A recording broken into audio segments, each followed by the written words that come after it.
Hoje, vamos recapitular o filme chamado A Mão do Diabo.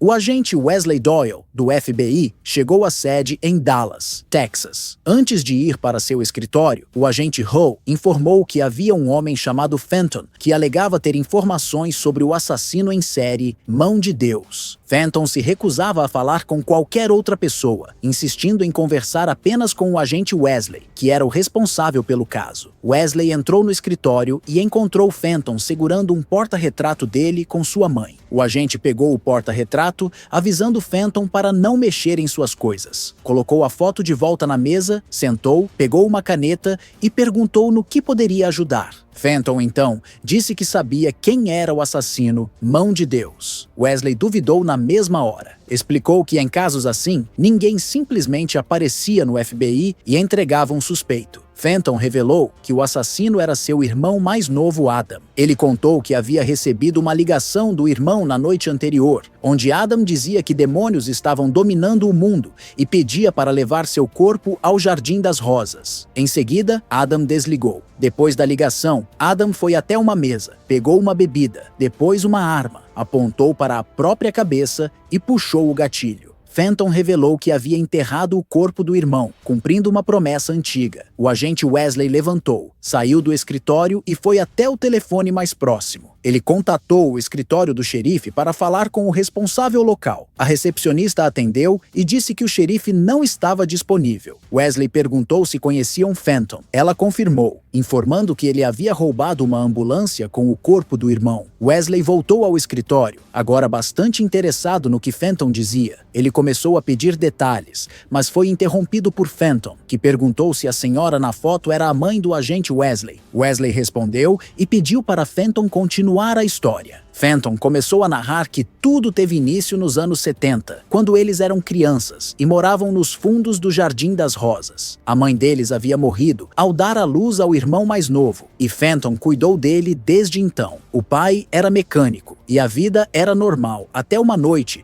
em que ele os acordou no meio da madrugada, pedindo que ouvissem com atenção. O pai disse aos filhos que havia recebido uma revelação de Deus. Contou aos meninos que o fim estava próximo e que eles haviam sido escolhidos por Deus para eliminar os demônios que viviam entre as pessoas. Afirmou ainda que o anjo que entregou a revelação os chamava de Mão de Deus. Fenton olhou para o pai sem entender. Achou que o pai estava perdendo a razão, sem nenhuma evidência para comprovar aquilo. No dia seguinte, o pai os acordou para se prepararem para a escola, agindo normalmente, o que deixou Fenton confuso se tudo não havia sido um sonho. O pai os deixou na escola e pediu que não contassem a ninguém o que havia acontecido na noite anterior. Foi então que Fenton percebeu que não tinha sido um sonho. Fenton continuou narrando que as armas mágicas foram reveladas ao pai a caminho do trabalho. O pai viu um raio de luz brilhante apontando para um celeiro desgastado e decidiu se aproximar. Lá, avistou um machado e 2 pares de luvas. Mais tarde,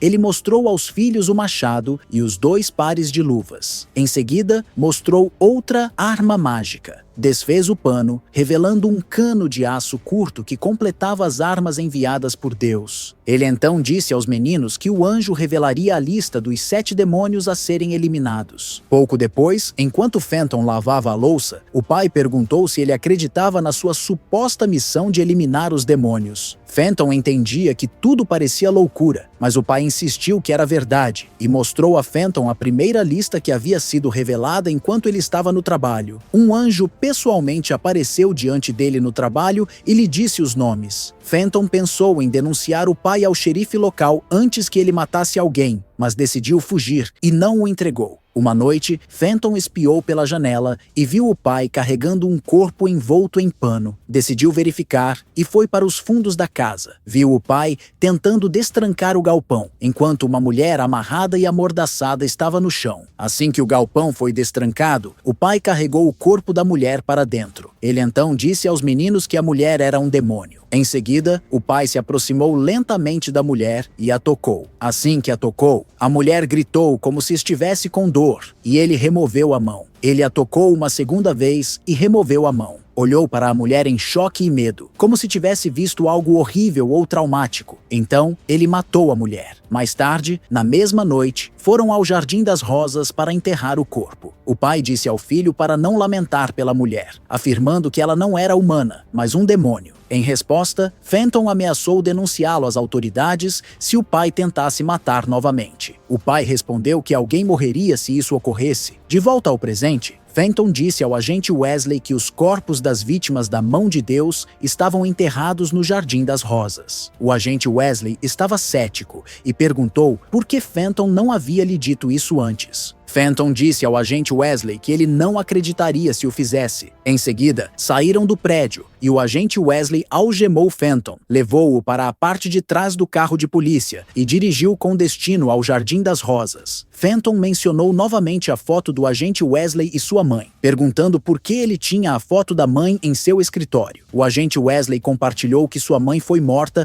alguns dias depois que aquela foto foi tirada. Fenton continuou a narrar sua história. Um dia, os irmãos chegaram em casa e viram uma van branca estacionada do lado de fora. O pai informou a Fenton que precisavam cancelar a festa do pijama, pois tinham trabalho a fazer. Mais tarde, eles avistaram a segunda vítima da lista, um velho careca, que estacionou seu carro e entrou em uma loja. O pai disse a Fenton para prosseguir conforme planejado. Momentos depois, o velho saiu da loja e caminhou em direção ao seu carro. Fenton viu o velho careca, mas não avisou o pai. Mas não adiantou. O pai viu o velho e ordenou que Fenton prosseguisse com o plano. Então Fenton agiu como se estivesse procurando algo embaixo de seu carro. O velho tentou ajudar, mas assim que ele se ajoelhou, o pai atingiu o velho com o cano de aço na parte de trás da cabeça. Posteriormente, o velho recuperou a consciência. O pai tocou o velho e teve a mesma reação de quando tocou o primeiro demônio que eles eliminaram. O pai então pegou o machado e matou o velho. Em seguida, Fenton cavou uma sepultura para o corpo. Depois que o pai saiu, Fenton convenceu o irmão mais novo a escapar para longe do pai. Mas Adam não quis fugir, afirmando que também via as visões quando o pai tocava os supostos demônios. Adam, então, justificou a ação do pai como vontade de Deus e correu. No dia seguinte, o pai instruiu Fenton a cavar um buraco perfeitamente quadrado no chão, com cerca de 3 metros de profundidade e 4 metros de largura em todos os lados. Fenton começou a cavar. Seu ódio por Deus o manteve cavando o buraco, e seu pai, os anjos, ou nada mais, mudaria sua opinião de que matar os supostos demônios era certo. Ele se recusava a usar as luvas que seu pai lhe deu, e no 6º dia terminou de cavar o buraco. O pai então construiu um porão com a ajuda de seus filhos. Depois de terminar o porão, eles o cobriram com terra e moveram o galpão para cima. Não muito tempo depois, o pai trouxe outro demônio. Ele então ofereceu o machado a Fenton. Fenton não suportou a ideia de matar o homem deitado no chão e então fugiu. Chegou ao escritório do xerife local e denunciou o pai. O xerife achou a história absurda e ridícula demais para ser verdade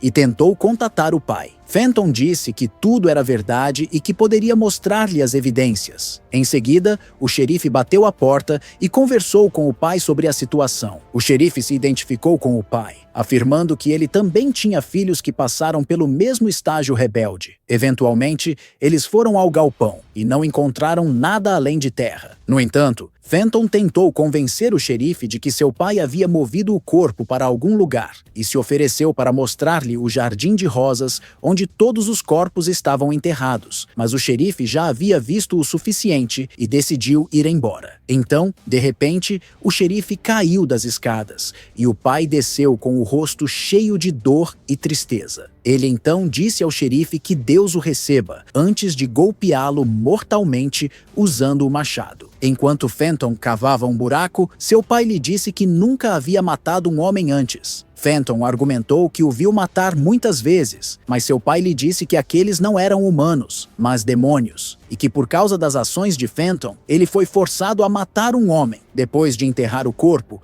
o pai ordenou ao filho que descesse ao porão, mas Fenton tentou convencer seu pai de que não contaria a ninguém novamente. Após uma luta, o pai trancou seu filho no porão como punição, até que ele se arrependesse. Uma semana se passou e o pai abriu a porta do porão e perguntou a Fenton se Deus já havia falado com ele, mas ele disse ao pai que não havia Deus. Sem pensar duas vezes, o pai pregou a porta do porão novamente. Os dias passaram e Fenton não respondia mais. Seu pai abriu as portas do porão e umedeceu os lábios de Fenton. Para seu alívio, Fenton ainda estava vivo e, além disso, afirmou ter visto Deus desta vez. Mais tarde, eles foram ao próximo alvo nos subúrbios. Fenton afirmou que estava pronto para sua missão de capturar um demônio. Eles se aproximaram da casa, bateram a porta e um homem atendeu. O pai e o filho informaram ao homem que precisavam de ajuda e de uma chave de roda. O homem os levou para os fundos e procurou a ferramenta. O pai e o filho aproveitaram a distração e bateram nele até nocauteá-lo. No porão, Fenton estava segurando o machado, enquanto o pai se ajoelhava para tocar e ver os pecados do homem. Depois disso, o pai ordenou que Fenton destruísse o demônio. Fenton olhou para sua presa, mas inesperadamente ele acertou o pai no peito. O pai caiu de costas enquanto o filho mais novo se aproximou. O pai então sussurrou algo para seu filho mais novo e, em menos de um minuto, morreu. Por outro lado, Fenton removeu a fita da boca do homem, mas o irmão mais novo correu para matá-lo. Posteriormente, Fenton e Adam estão enterrando seu pai no Jardim de Rosas. Fenton pede a Adam que prometa que quando ele o destruir, ele o enterrará ali. Adam jura fazê-lo. De volta ao presente, Fenton e o agente chegaram ao seu destino. O agente Doyle expressa confusão. Por que Adam prometeu a Fenton que o enterraria ali, quando foi Fenton quem confessou ter cumprido a promessa ao enterrar Adam no Jardim de Rosas? O homem conhecido como Fenton Makes revela que escondeu sua identidade e que ele é, na verdade, o Adam. Um flashback mostra a morte do verdadeiro Fenton pelas mãos de seu irmão Adam. Depois disso, o verdadeiro Adam levou o agente Wesley para onde os corpos estavam enterrados e explicou ao agente que, como seu pai não conseguiu eliminar o verdadeiro Fenton, ele o fez em seu lugar e continuou a missão dada por Deus de destruir demônios. Ele realmente viu os pecados daqueles que seu pai tocou quando ainda era menino, o assassinato que a mulher cometeu, os atos hediondos que o velho careca realizou e assim por diante. Nesse momento, o agente Wesley acusou Adam de ser insano como seu pai e apontou uma arma para ele. Adam então chocou o agente Wesley com sua resposta sobre a morte da mãe do agente. Acontece que o agente Wesley matou sua própria mãe a sangue frio e que ele fazia parte dos demônios que precisavam ser eliminados. Isso provocou o agente Wesley, que avançou contra Adam, mas uma vez que as peles se tocaram, a cena horrível do matricídio foi revelada. Adam então carregou o agente Wesley para um buraco que ele havia cavado anteriormente e o eliminou, usando o mesmo machado que Deus havia enviado para eles. No dia seguinte, no prédio do FBI, a busca pelo agente Doyle, que estava desaparecido, tomou um rumo surpreendente. Descobriram que todas as imagens das câmeras de segurança de Fenton estavam embaralhadas e distorcidas, impossibilitando a identificação do seu rosto. Em seguida, invadiram a verdadeira casa de Fenton Makes e encontraram seu corpo no porão, junto com uma lista de suas vítimas. O último nome na lista era Wesley Doyle. O agente Hull foi então enviado ao escritório do xerife da pequena cidade que recebeu a ligação de Doyle no início do interrogatório de Makes. A secretária chamou o xerife, que para surpresa do agente era Adam Makes, mas por algum motivo o agente não o reconheceu. Ao sair, o agente Hull disse a Adam que queria informá-lo sobre a morte do irmão, antes que a notícia se espalhasse para a imprensa. Adam apertou sua mão com firmeza e, em seguida, segurou-a por mais um tempo, para a confusão do agente. Adam acenou com a cabeça e disse que ele é um bom homem. A secretária e esposa de Adam saiu e, vendo Adam, perguntou se estava tudo bem. Ele respondeu que sim, que a vontade de Deus tinha sido cumprida. E ela, aliviada, disse que louvado seja Deus. Espero que tenham gostado. Até a próxima.